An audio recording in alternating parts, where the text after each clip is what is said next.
Olá, boa noite. Meu nome é Tomás Toledo, eu sou curador-chefe do MASP e hoje a gente vai começar mais uma MASP Lives que vai ter como tema Elliot Sica, a exposição que nós estamos fazendo no MASP é chamada Elliot Sica Dança na Minha Experiência. Hoje a gente vai conversar com a Vivian Crockett, que é uma das autoras do texto, do catálogo do nosso exposição. Fala agora, só um minutinho que a gente já vai começar essa conversa. Oi, Vivian. Oi, tudo bom? Tudo bem? Tudo ok. Um pouco nervosa. Tudo. Imagina, estou aqui ajustando só os comentários. Bom, todos estão ouvindo bem, estou te ouvindo bem. Vou fazer a introdução de novo, que eu estava conversando um pouquinho já com o pessoal antes de você começar, para não ficar aqui sem assunto. Essa é mais uma MASP Lives. Hoje o tema é Elliot Sica, mais especificamente a exposição Elliot Sica Dança na Minha Experiência, que está montada lá no MASP e ainda fechada para o público, pois devido à pandemia o museu encontra-se fechado. Estamos aguardando ansiosamente o momento que a exposição poderá ser aberta, o museu poderá ser aberto. A exposição Elliot Sica Dança na Minha Experiência está inserida no ano dedicado às histórias da dança e ela está aberta paralelamente a uma mostra da Trisha Brown. E hoje nós conversamos com Vivian Crockett, que é brasileira e é americana, estadunidense, curador estadunidense, né? Curador e pesquisador em arte moderna e contemporânea, tem uma vasta pesquisa em Elliot Sica, também em estudos de gênero, raça, teoria queer, e atualmente é curadora assistente de arte contemporânea no Museu Dallas Museum of Art, nos Estados Unidos. Tem mais alguma coisa para completar, Vivian? Se eu tenha... Eu estou fazendo um doutorado sobre, né, o Elliot. Exatamente. Exatamente lidando com essas questões raciais na obra deles, que ninguém quer abordar esses temas, e eu estou aqui para abordar um pouco esses temas. E também a Vivian é uma das autoras do nosso catálogo, que a gente fez para a exposição. Tem um texto bastante interessante que vai ser um pouco o mote da nossa conversa, não só a exposição, mas também as ideias e perspectivas que a Vivian traz nesse texto sobre o Hélio.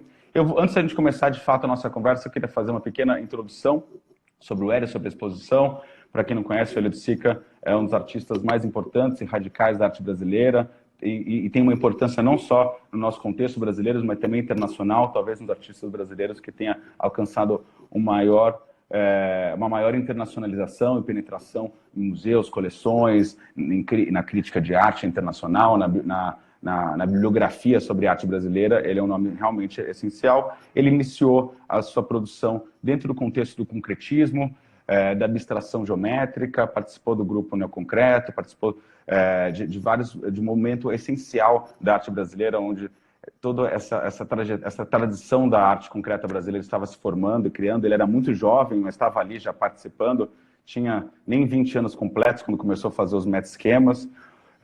E é muito interessante perceber como a trajetória do Hélio vai saindo cada vez mais do âmbito da arte visual, das teorias ensimesmadas da própria arte, o que a gente chama aí do campo formal, indo cada vez mais para a rua, cada vez mais para preocupações sociais, políticas, de ordem sexual, corporal, musical. E a gente faz uma trajetória bem atípica na exposição, porque o tema principal da mostra são os parangolés, que são talvez o trabalho mais radical do Elliot Sica, essas vestes, essas roupas que o público poderia vestir e utilizar e performar. São trabalhos que eles rompem completamente com a noção de bidimensionalidade, com a noção tradicional do que é uma escultura, o que é uma pintura, rompe com essas divisões tradicionais. E esse trabalho, que é o nosso mote da exposição, o Hélio começou a produzir a partir de 1964, a partir de um momento muito chave na sua vida e na carreira dele, que foi a ida ao Morro da Mangueira. A partir daí, ele se torna passista da Escola de Samba Estação 1ª de Mangueira, passa a conviver com pessoas que marcaram a vida dele para sempre. E a gente, na exposição, a gente apresenta a trajetória do parangolé um pouco de trás para frente. A gente começa a exposição apresentando os meta-esquemas, e vai sucessivamente apresentando outros trabalhos, cronologicamente, como os relevos espaciais, os núcleos, o impenetrável, os bólides, até chegar nos parangolés.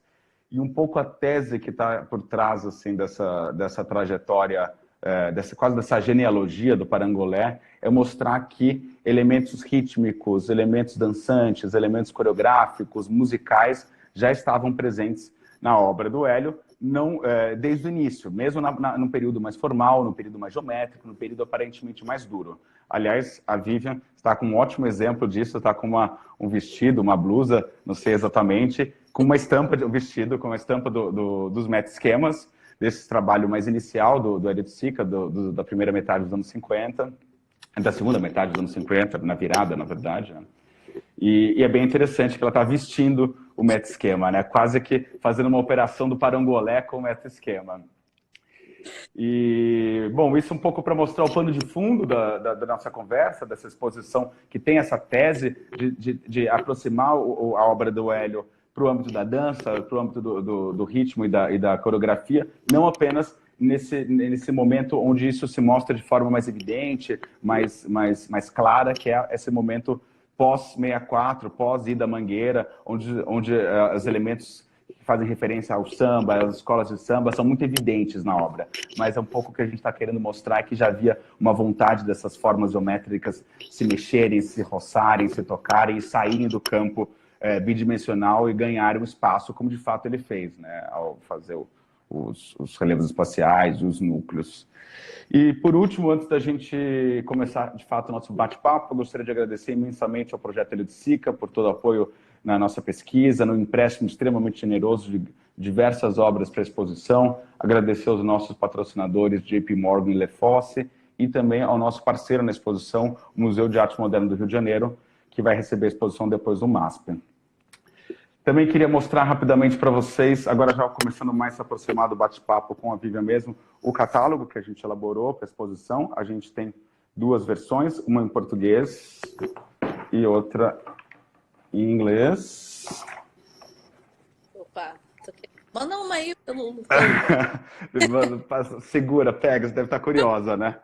O catálogo, ele tem todo esse trabalho cromático com verde e com rosa, né, que são as cores da Mangueira, que também foram bem importantes como cores para o Hélio, e ele tem um projeto gráfico elaborado pelo Bloco Gráfico, um estúdio de design aqui de São Paulo, que também tem um certo jogo da mancha de texto que vai subindo e descendo, trazendo ritmo. A gente fez uns ensaios de fotos no começo e no final, onde a gente faz uma justaposição interessante entre esse momento Hélio, dança, e os meta-esquemas, tentando fazer aqui uma operação de justaposição e aproximar esses dois âmbitos, né? O âmbito mais formal, geométrico, com o período já dos parangolés. E, por fim, para acabar essa introdução do catálogo, eu queria mencionar que a gente tem 9 textos inéditos, que é uma coisa bem bacana que a gente tem tentado fazer, quando possível, que é comissionar textos novos, trazer pessoas que às vezes não haviam escrito no Brasil, ou que não tinham textos publicados num catálogo propriamente sobre o Hélio, tentar ampliar a fortuna crítica do Hélio de Sica. E aqui a gente tem, além de uma introdução minha e do Adriano, que é um texto novo também, a gente tem ensaios, textos novos da Cristina Recupero, Adriana Agnoscio, Tânia Rivera, Sérgio Delgado Moya, Fernando Coquiarale, André Lepec, texto da Vivian Crockett, do Ivan Moffat e da Fernanda Lopes. Bom, agora, dadas as devidas introduções, podemos começar a falar um pouco mais do seu texto. Primeiro, seria bacana você comentar com todo mundo qual que é o título do seu texto, qual que é um pouco... Como que você respondeu ao nosso convite? Tenho mais o título do meu texto. Lê aí para mim. Heroes, espera aí. War Heroes, né? War Heroes, exatamente. É que eu não lembro do final. War Heroes, por uma poética da negritude em Hélio de Sica. E essa é justamente a palavra poética lidando com essa questão étnica, né? Na obra do Hélio.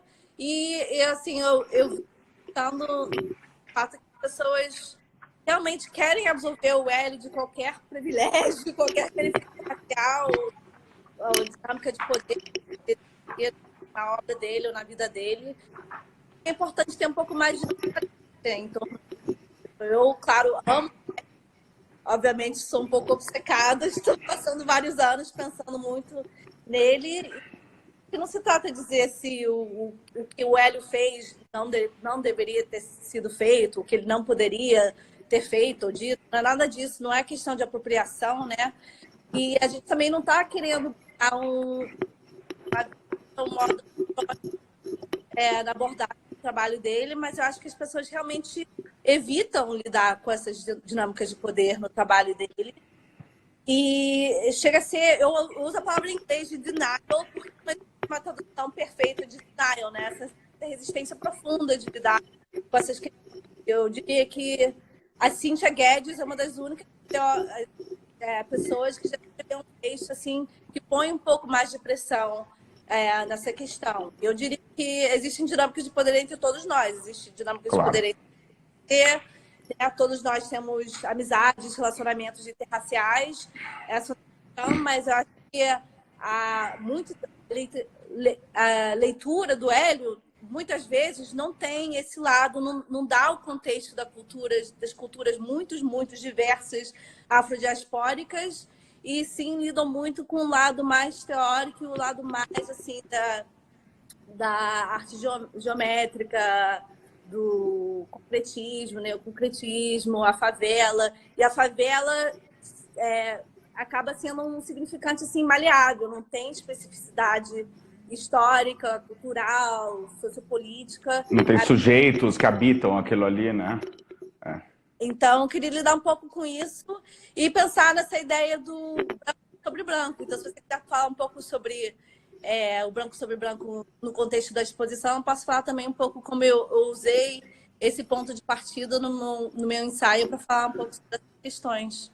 É curioso que você tem esse ponto de partida do branco sobre branco no seu ensaio, mas na exposição, o Adriano Pedrosa, que é diretor artístico do MASP e o curador da exposição junto comigo, eu e ele, a gente acabou não colocando essa fase dos trabalhos em branco do Hélio, porque ali a gente não via de fato o ritmo, a vibração,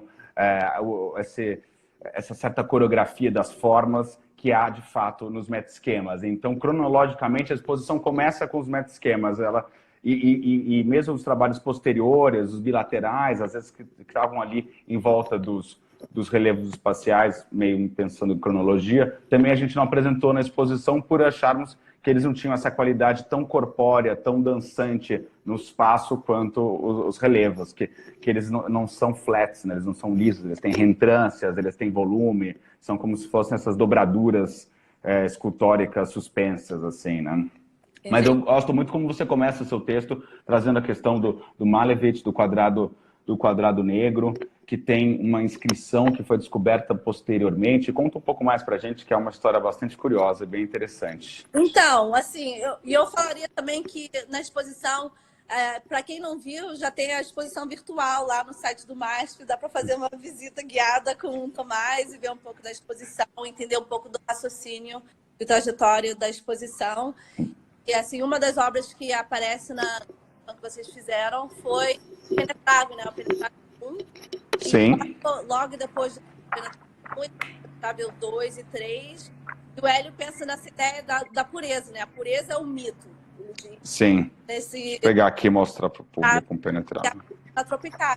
Então, eu queria lidar um pouco com essa ideia que a abstração geométrica é um estado neutro, né? Que tem uma certa pureza que não tem nada a ver com o contexto sociopolítico. Então, a descoberta, eu não sei quando foi feita, mas foi há pouco tempo atrás, descobriram que no quadrado negro do Malevich existe uma piada racista, que o título vem de um projeto do Alphonse Allais, um artista francês, que diz que o quadrado negro, né, é uma briga de negros em um porão à noite. A ideia é que existem figuras nessa imagem, mas você não consegue vê-las porque por conta da pele escura no escuro, né, do porão. Sim. Então, se a gente já entende que essa história já é ligada a uma história, um contexto maior, a gente começa a entender o branco sobre branco também, que é de interesse maior para o Hélio, também nesse contexto. Então, o Hélio falava muito dessa...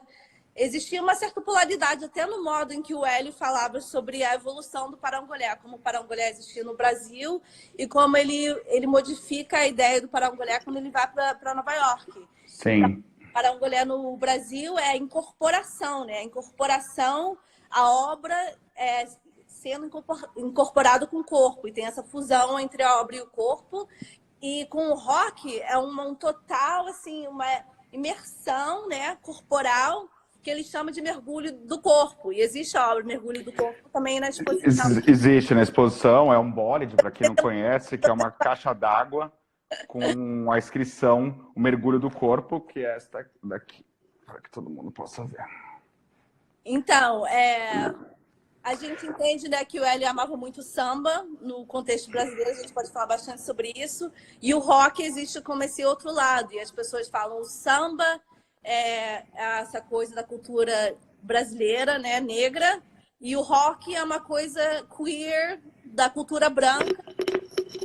Não é, de fato, a história do rock que a gente conhece hoje em dia. É um pouco... Você aponta muito no seu texto como a história do rock foi embranquecida pelos críticos musicais da época, brancos, que tornaram muito mais branca a narrativa e até mesmo embranqueceram os artistas negros do rock, né? Não só a própria narrativa, quanto a própria a perspectiva sobre esses artistas negros também era muito branca, né?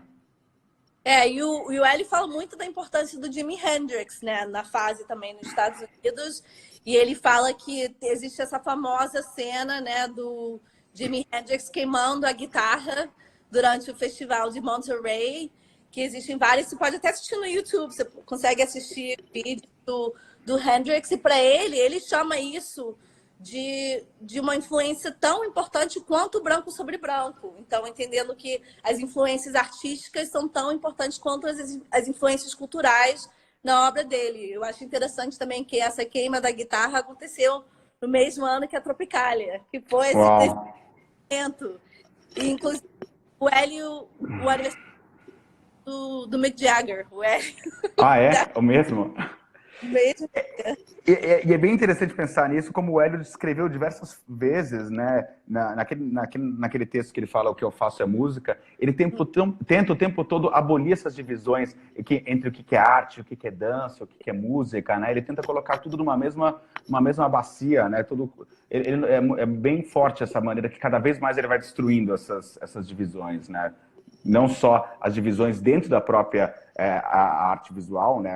Destrói a distinção de o que é um objeto escultórico, o que é uma pintura, vai transformando uma tela em escultura e vice-versa, né? Mas também ele vai dissolvendo essas divisões entre as artes, né?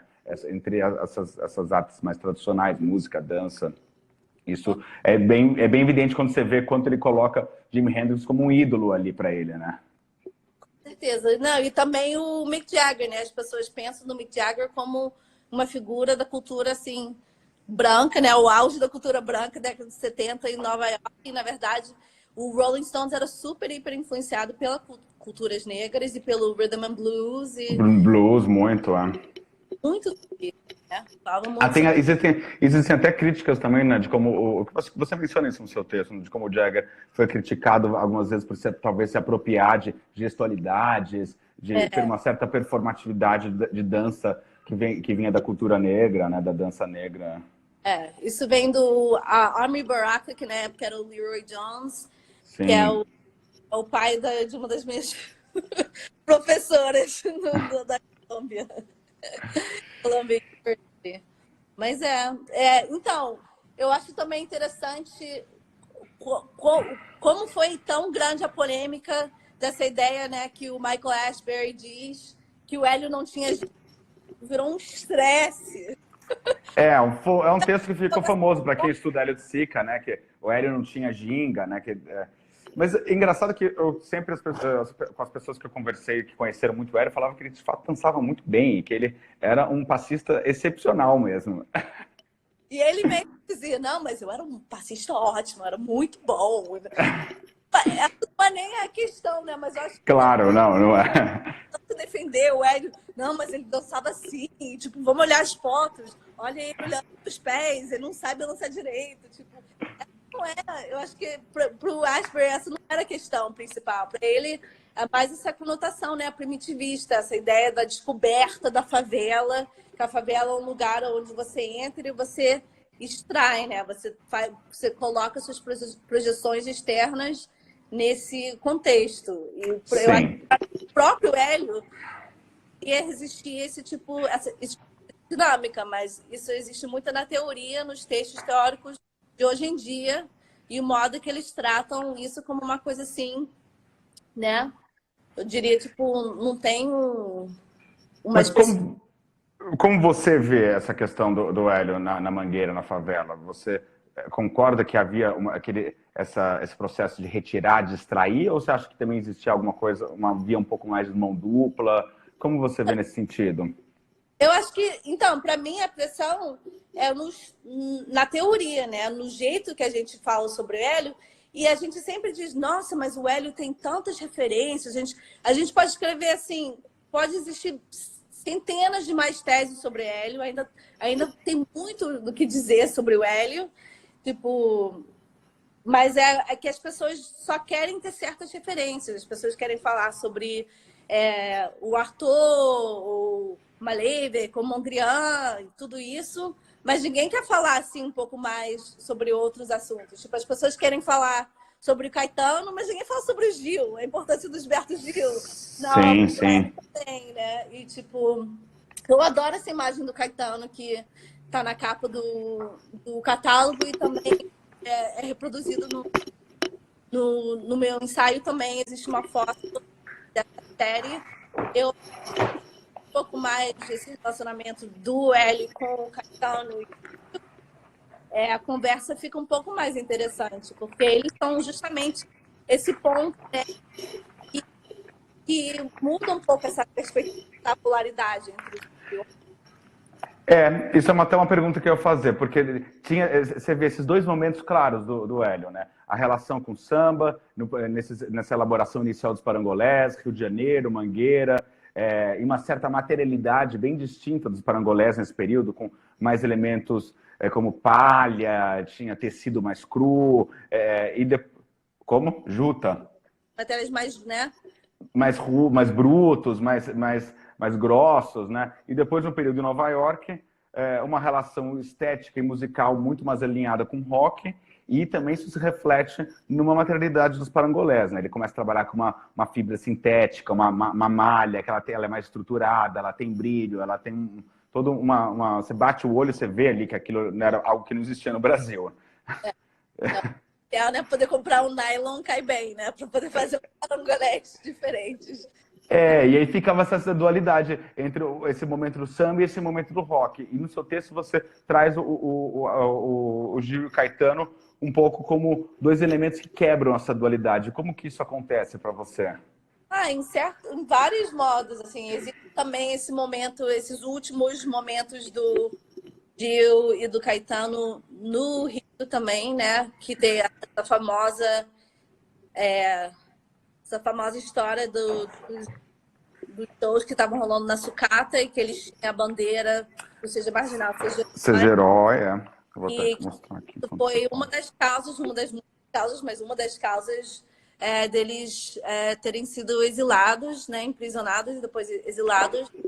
E essa é a parte que eles passam em Londres também. Eu acho que a biblioteca, né, era o discípulo. Enquanto a gente conversa.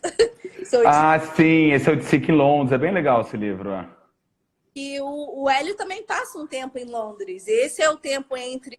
Que também a gente fala sobre o tempo do Hélio no Rio, em Nova York, mas não esse período que também tem uma grande influência na obra. Quando ele fez a exposição na Whitechapel, né? Isso. E a gente... eu acho que a exposição que vocês fizeram não inclui algum barracão, não, né? Não inclui nenhum barracão, mas inclui o bole de cama, que estava presente no Éden lá da Whitechapel, né? Ele era um elemento de uma instalação maior, né? Que eu acho uma obra fantástica, assim, que não tem exatamente uma relação tão direta com a dança, mas tem um pouco com essa questão do corpo, de você descansar, acho que ela tem uma dinâmica corporal muito forte, mas não exatamente com a dança, né? Mas eu acho também essa questão super interessante, porque a gente não... a gente não faz essa equivalência do repouso, né? Do descansar também é importante para o Hélio e é importante como um modo de resistência também de pessoas negras, assim, que sempre são as que têm que trabalhar, Sim, dançar, sem dúvida. sabe? Tipo, essa resistência, esse modo produtivo capitalista também acho que tem esse lado. E eu acho que também isso faz parte da análise de muitas pessoas quando eles falam do Hélio assim, e os relacionamentos que ele tem em Nova York também. Não só na Mangueira, né? Ele tem relacionamentos com pessoas lá, transa com várias pessoas do mundo. Sim. E também em Nova York ele chama, né? Vários gatos, né? Pretos e porto-riquenhos para casa dele. E dizem que, mas ele era queer, então essas dinâmicas de poder todo mundo tá igual, equivalado. Que não é verdade, né? É verdade, né? E eles, Não é bem verdade.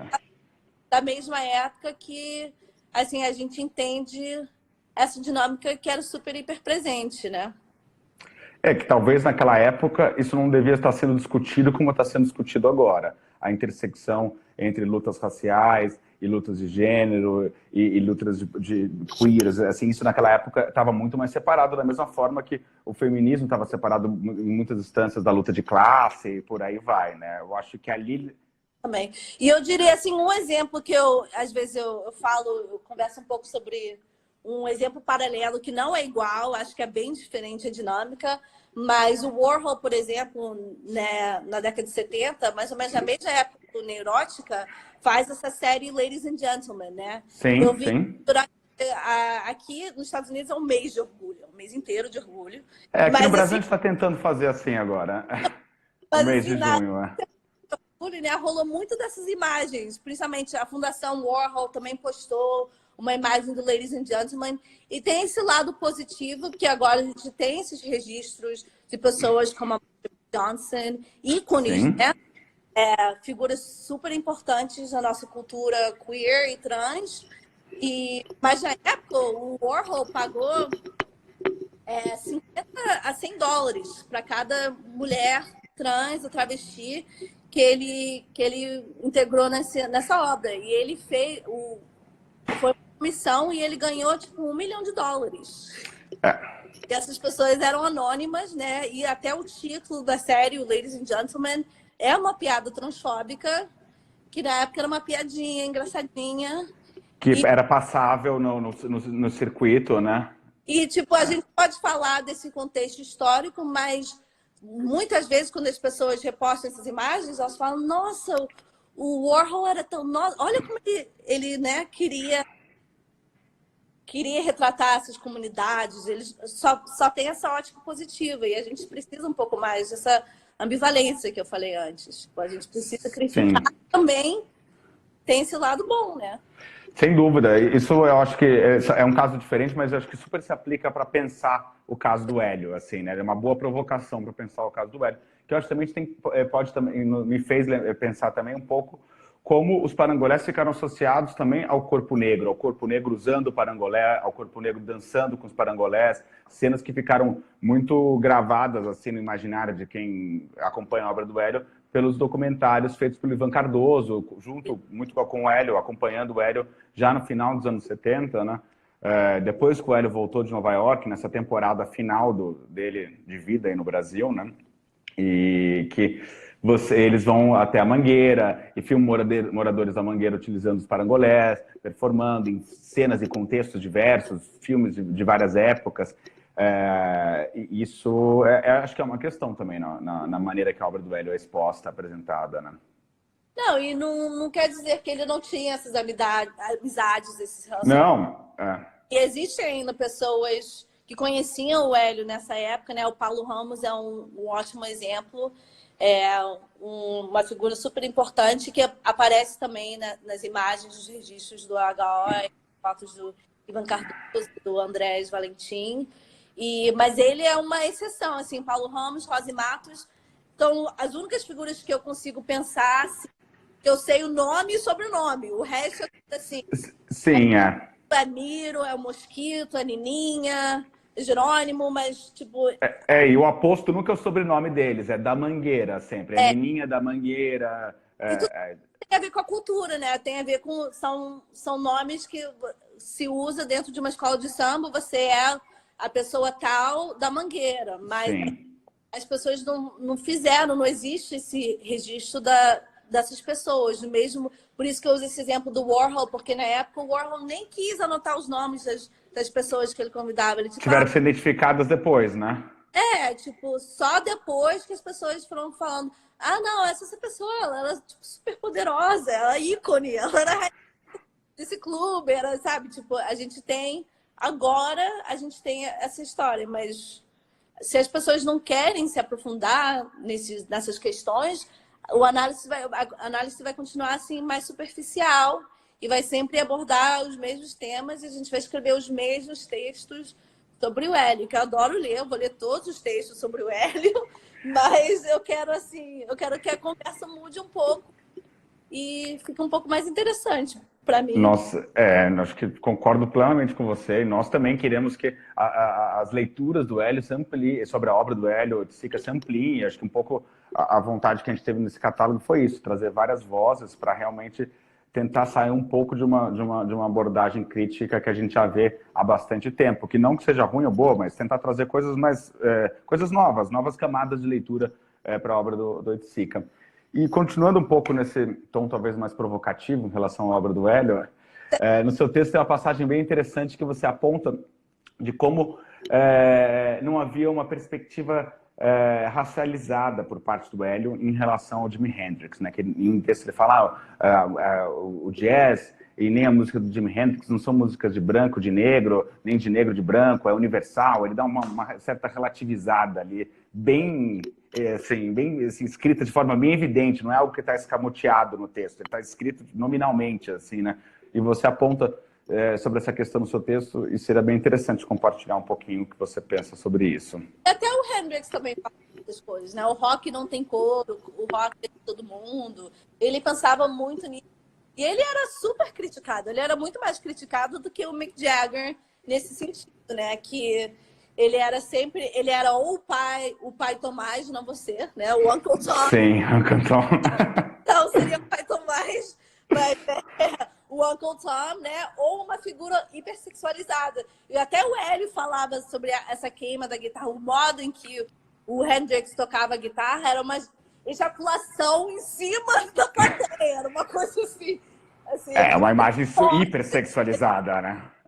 Inteiro, ele diz essas palavras exatas. Minha mãe tá assistindo, tudo bem. Mas é isso, tipo, tem esse lado. E eu também acho interessante, assim, eu vou falar de novo, tipo, a importância do Gil nesse aspecto, para a gente entender também a relação do Hélio com o Jimi Hendrix, porque foi o Gil que introduziu o Hélio ao Hendrix. Ele não conhecia o Hendrix antes do Gil, assim, mostrar para ele as músicas. Olha só, eu não sabia disso. E o Gil gravou, né, no disco de 1971, né, Gilberto Gil. Ele tem a música Babylon, que se a gente pensar na Babilônia, do Hélio e o Babilonestes, né, que é o apartamento do Hélio nessa primeira fase que ele se muda para Nova York, ele chama de Babilonestes. Isso vem do Gil e do Jorge Maltner, né? E a gente sim. Uma das imagens do texto. Tem uma das imagens, está o Hélio e o Gil aqui, deixa eu mostrar para todo mundo. Lindo. Essa daqui, uma imagem linda, e tem outra maravilhosa também, do Gil aqui também. Tocando assim, dentro de lá em Nova York. Mas aí o Gil grava uma das músicas do Hendrix, né? O Up From The Skies, nesse mesmo disco. E eu acho também isso super interessante, pensando mais nesse desenvolvimento. E a gente também poderia falar um pouco dessa questão da antropofagia, né? Acho que era uma das minhas próximas perguntas, assim, falar um pouquinho sobre essa dimensão antropofágica no rock que o Oiticica apontava. Também tem algo que eu queria também explorar um pouco mais na conversa com você, essa questão da incorporação nos parangolés iniciais, né? A gente tem o famoso Incorpora Revolta. Eu vejo uma dimensão religiosa, de uma religiosidade afro-brasileira nessa noção de incorporar, que eu acho que é também muito pouco falada, assim, né? Nunca tem uma ponte muito clara não sei se ser um candomblé, uma umbanda, mas não é assim, quem aponta muito sobre isso, né? Mas eu vejo, sem dúvida, uma referência, né? Esse relacionamento, né? Tem muitas pessoas que dizem, não tem nada a ver com candomblé, não tem nada a ver com isso. Tipo, as próprias pessoas falam isso, né? Mas eu acho que é um lado importante, assim, eu não quero falar tudo, porque senão não sobra tese para mim. Aliás, eu compartilho com todo mundo aqui o tema da sua tese.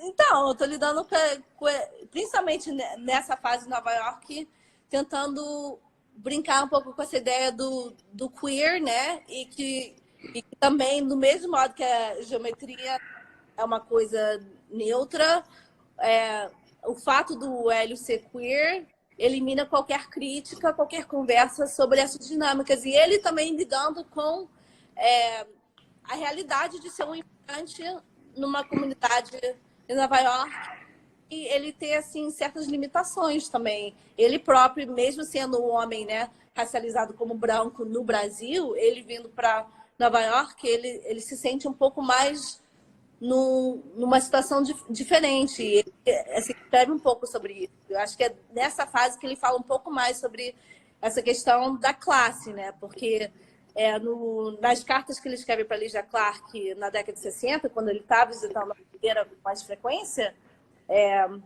ele se chama de desclassificado, que mas eu não sou de nenhuma classe social, socioeconômica, porque eu sou artista, e os artistas são, né? Então, como se artista tirasse o sujeito dessa estrutura de raça, de classe, né? Não, é bem assim, até a Lígia escreve, não, amorzinho, não. O artista está bem assim, está bem confortável nessa dinâmica, né? Por mais que a gente tenha, não para assim, não para não dar valor nesse momento. Esse momento era um momento super difícil. Não quero, né, fingir que não era, mas assim, o impacto é diferente, né? E eu acho interessante também que ele fala sobre o Give Me Shelter, né? Que eu também quis abordar nesse texto, falar sobre o Give Me Shelter, que é uma frase que ele usa do Rolling Stones, que tem a ver com a música do Rolling Stones, mas também a gente pode pensar no shelter, né? O Give Me Shelter como parangolé, como uma forma de shelter, Sim. né? Um abrigo do corpo. Um escudo, abrigo, Um abrigo, né?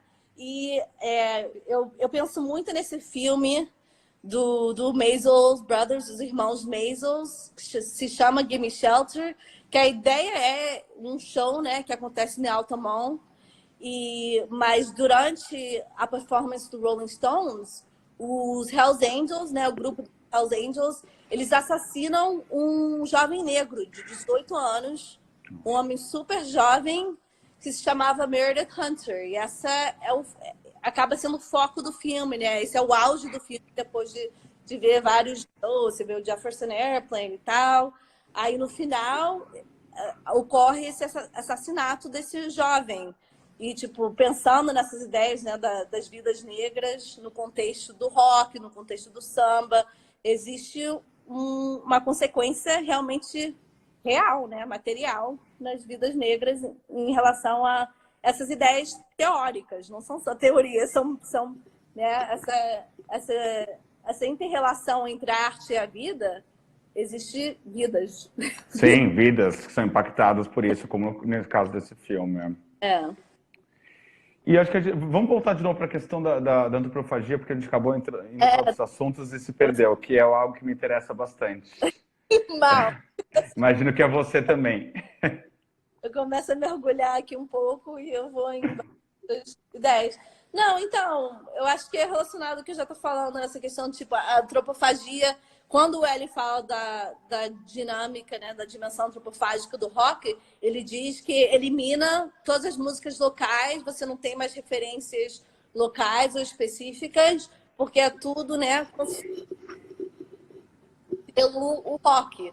Aí, se a gente pensar também na antropofagia no contexto brasileiro, essa ideia da miscigenação não é um contexto em que todo mundo continua existindo depois do fato. Tipo, você acaba, né, combinando tudo e não existe mais uma cultura negra, uma cultura indígena, uma cultura europeia, tudo misturada e acaba com essa referência, a referência à negritude, a referência às culturas afrodiaspóricas, que eu acho importante também manter. A gente pode brincar com essas relações, mas também precisamos fazer um pouco mais dessa pesquisa aprofundada dessas questões. Então, num certo sentido, essa noção de antropofagia poderia como apagar as origens, de fato, daqueles conteúdos que ele estava deglutindo, que ele estava mastigando e digerindo e se apropriando, né?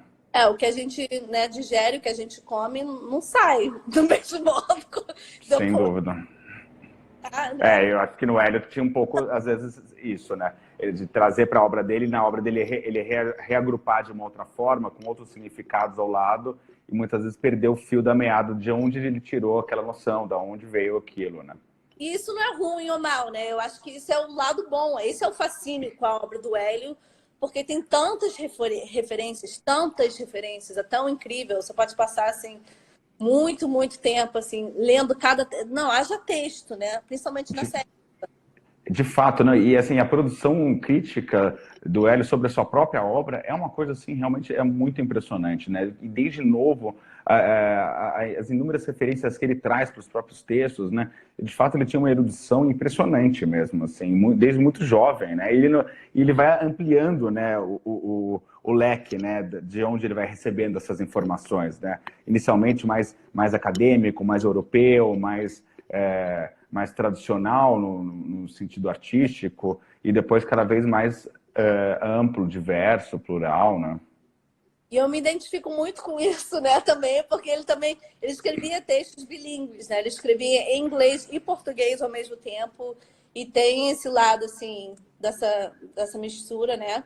E para mim, eu tô nessa situação que eu moro nos Estados Unidos há tanto tempo que hoje em dia eu falo inglês melhor do que eu falo português. É um pouco chato, mas faz parte da assimilação, né? Sim. De fato, tem vários textos do Hélio que às vezes o original é em inglês mesmo, né? Uhum. Ele mesclava muito isso, é impressionante. E continuando sobre... Essa ficou um pouco heavy, eu até termino também meu texto com essa famosa frase, né, do Hélio que ele adorava do Jimi Hendrix, que ele falava: se as coisas ficarem pesadas demais, chama-me de Hélio, me chama de Hélio, alguma coisa assim. Aí o Hélio sempre brincava, né? Se chamava de Hélio por conta do Hendrix também. Ele criava essa mitologia para ele mesmo, né? Sobre ele mesmo, né? Isso, então. Bom, mas acho que só um pouco amarrando um pouco essa questão, tem alguns elementos interessantes que se levantam no seu texto, que a Laura Harris traz sobre a sociabilidade estética da negritude, como olhar também a produção do Oiticica a partir de uma perspectiva dos Black Studies, né, dos estudos negros, que eu acho que é uma parte que a gente chega um pouco, de tudo que a gente estava conversando, que chega um pouco nisso, né? Que você fala bastante no seu texto e seria interessante também comentar. É esse livro aqui, né? Sim. In Exile, da Laura Harris, que aborda esse tema. Então, eu acho que eu diria a mesma coisa, assim, que existem, assim, o que eu acho interessante desse texto da Laura Harris e o Evan também, o Evan Moffat também escreve um pouco em torno do Fred Moulton, né? Que a gente pode ter culturas negras de um modo mais amplo, que não tem tanto assim. Eu não quero lidar com uma questão assim essencialista do que é ser negro, o que é ser não branco, mas tipo existe essa flexibilidade de contextos, de ideias que tem a ver com essa negociação da sua própria identidade dentro de uma cultura que quer em todos os modos suprimir a sua liberdade, né? Entendendo que você tem que criar novas fronteiras para criar assim um pouco desse sentimento da liberdade. Então, a Laura Harris usa essa famosa ideia, né, do Mário Pedrosa para lidar com a questão da liberdade de um modo no contexto das resistências afrodiaspóricas, que eu acho super interessante. Mas eu acho que às vezes nesse tipo de análise a conclusão é que então tudo bem, Hélio fez tranquilo, tipo, não tem nenhuma crítica, tá ótimo, porque podemos pensar nesse modo mais, assim, tudo fluindo, tá tudo, sabe? Eu acho que esse é o lado que é um pouco mais complicado. Sim, de fato, mais complicado mesmo. E é complicado quando você não aborda isso, né? Quando isso não é discutido, que fica quase como uma coisa meio se sustenta parcamente ali, assim, né? Opa, deu uma piscada aqui na tela. Bem, tá aqui. Estamos aqui.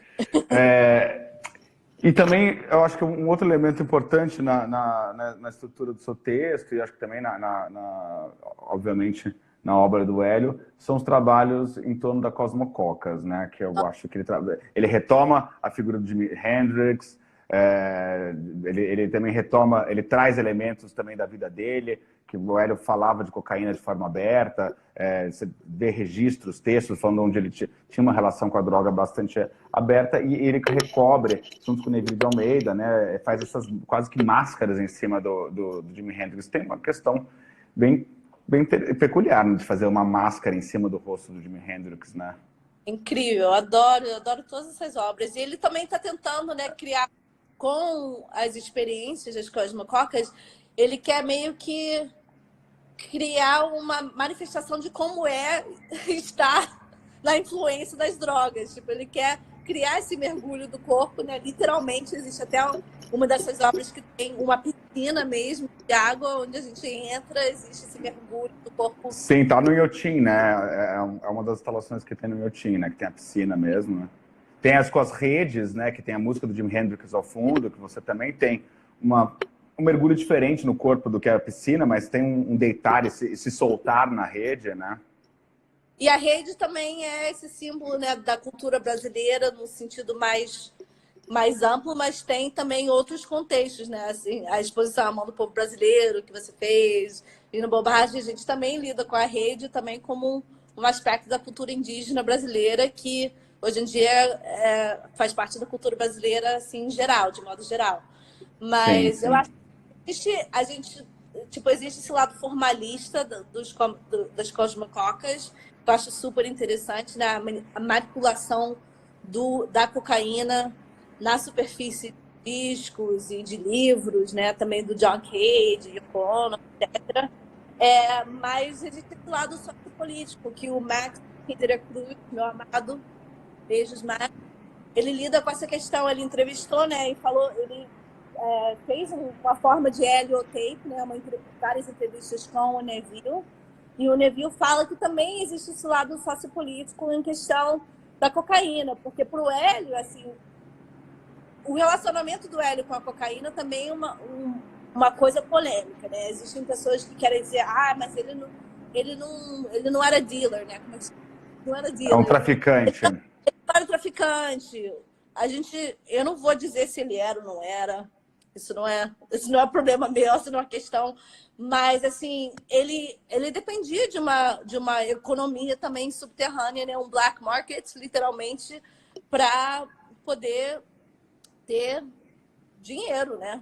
E no contexto dos Estados Unidos, na década de 70, especialmente, existia, né, esse contexto da guerra às drogas, né, que existe a partir do tempo do Nixon, que existe realmente essa pressão, e há uma justificativa das intervenções que acontecem na própria América Latina, mas também nos Estados Unidos, né? É uma das razões pela intervenção e tipo, a supressão. Pela intervenção e pelos golpes militares. Por exemplo, outras comunidades de cor, a comunidade do Bronx, né, que o Hélio tanto se interessava pelo Bronx, pela Martin Barrat. Isso tem todo esse lado também com a cocaína. A cocaína não é também uma ideia neutra, existe toda uma economia em contexto, né, de policiamento, né? Claro, envolvido com interesses de Estado e também sociais, sem dúvida nenhuma. E um pouco para a gente terminar, que possivelmente já está acabando o nosso tempo, o Instagram corta, você termina o seu texto trazendo uma dimensão poética muito forte da obra do Hélio, assim, que é algo que eu gosto bastante na sua abordagem. No texto que o Adriano escreveu para um pouco introdutória à exposição, a gente traz a noção de invenção, que era muito cara e forte ao Hélio, E eu penso que toda dimensão, todo momento de invenção é muito investido por uma carga poética, né? Eu acho que a poesia e a invenção, nesse sentido, sobretudo na obra do Hélio, estão muito próximas um do outro, né? Com certeza. E também eu acho que tem a ver com essa ideia que eu acho tão linda na obra do Hélio. E até eu já fiz essa visita guiada, tá? Eu sou super feliz, já assisti tudo. Obrigado pela propaganda. Então, tem esse lado, você manipulando os parangolés e vendo que tem assim, essas outras camadas, né? Você abre um parangolé e tem mais 10 camadas dentro. Você tira isso, você lê um texto, você esconde. Eu acho que isso tem muito a ver com como a gente lida com o Hélio e também com esses delineamentos, né? Essencialistas, raciais, de diferença racial, etc. Que existem modos de, sei lá, de mudar um pouco dessa ótica e dizer que existe uma área de experimentação dentro disso, né? Que não é só uma coisa rígida, mas que precisamos também lidar com tudo. Tipo, tem muita coisa escondida lá dentro que ninguém, né, foi tocado ainda. Tem muitas camadas. Sim, sem dúvida. E essa imagem que você traz do parangolé com várias camadas também me faz pensar nos bólides, né? Que são caixas que são fechadas, que tem portinhas, que tem aberturas, que tem alguma coisa lá dentro que você não sabe, que você tem que enfiar a mão para sentir, naquele bólide de vidro que tem uma abertura, os bólides com várias janelas e gavetas, que tem elementos materiais, sensoriais que estão ali contidos, guardados. É uma obra com muitos layers, né? Com muitas gavetas, com muitas camadas, portas, reentrâncias, né? O vidro, né? Aquele bólide com espelho, que eu acho lindo. Nossa, eu adoro esse bólide. Eu acho que ele é um bólide muito importante também para pensar essa aproximação do Hélio para temas mais sociais e políticos, já no período dos bólides, né? Que no bólide que está no Man, que ele faz sobre o cara de cavalo, está muito evidente, mas nesse bólide tem um espelho, que aqui é uma cena do documentário HO, que ele leva o bólide para passear na mangueira, né? A gente está pensando na não sei falar essa palavra nem em inglês. Fenomenologia. Que merda a palavra, mas sabemos que tem esse lado também. Que o parangolé também tem esse sentido, né? Você não só está pensando na sua própria relação à obra, mas também como as pessoas estão te assistindo. Existe esse lado do espectador, né? As pessoas assistindo, as pessoas vestindo os parangolés, você sabendo que as pessoas estão te assistindo, tem esse lado da performance, que é uma parte. Eu acho isso incrível mesmo no parangolé, porque ele acontece em várias dimensões, né? Ele acontece no sujeito utilizando, na experiência do sujeito com aquele parangolé, na experiência daquele sujeito imaginar os outros olhando a ele usando o parangolé, na experiência dos outros olhando o sujeito usando o parangolé. Os espelhos mesmo, né? Esse efeito dos espelhos, realmente. E eu acho a bola de cama também interessante, porque eu acho que esse meio o bólide que a gente manipula um objeto menor, esse bólide que a gente realmente entra dentro do bólide e é uma espécie de estrutura que ele usa também, ele diz, né, nas escritas dele, que essa foi influência da própria palavra parangolé, que existia supostamente um barracão que ele viu com essa palavra, aí de lá surge essa ideia do parangolé. Que o Ali Salomão traz, né, bastante informações, né, sobre essa noção do parangolé. Ele fala sobre isso, mas também fala que era uma gíria corrente qual é o parangolé, né, como se fosse qual é a boa, o que tem por aí, como se fosse uma saudação e uma pergunta, um oi, tudo bem? A gente deveria ter começado assim, né? Qual é o parangolé? Deveríamos, qual é o parangolé? Bom, então, como a gente deveria ter começado, a gente pode terminar com o parangolé, qual é o parangolé? Nosso tempo está acabando, foi um prazer conversar com você, Vivian, sobre a obra do Hélio. Espero que todos tenham gostado da conversa. Espero que você tenha gostado da conversa também. Tem muito para dizer, como sempre, mas a gente está aqui para isso, né? Ficar pensando no Hélio e eu tô doida para ver a exposição. Eu ainda tenho uma assim que vai rolar. Realmente. Não, a gente espera também abrir em breve a exposição e o museu. Eu queria também lembrar que para quem estiver mais interessado sobre a exposição, sobre a obra do Hélio, no site do MASP a gente tem vistas da exposição, tem alguns vídeos falando sobre o catálogo, tem uma visita guiada à exposição que eu fiz, um vídeo que eu passo pela exposição, comentando alguns trabalhos, e também o nosso catálogo já está disponível para venda em português e inglês na loja do MASP, que na página da exposição tem um e-mail que você pode mandar para comprar de forma remota já o nosso catálogo. Bom, é isso. Mais uma vez, obrigado, hein, Vivian? Incríveis, realmente o Cezinha, adoro ele, espero que ele não esteja muito brabo com as ideias que a gente abordou aqui, mas eu acho que faz parte da conversa, né? Faz parte de pensar no Hélio e lidar com os assuntos relacionados a ele. Então, beijão para você. Tchau, tchau. Um beijo, obrigado.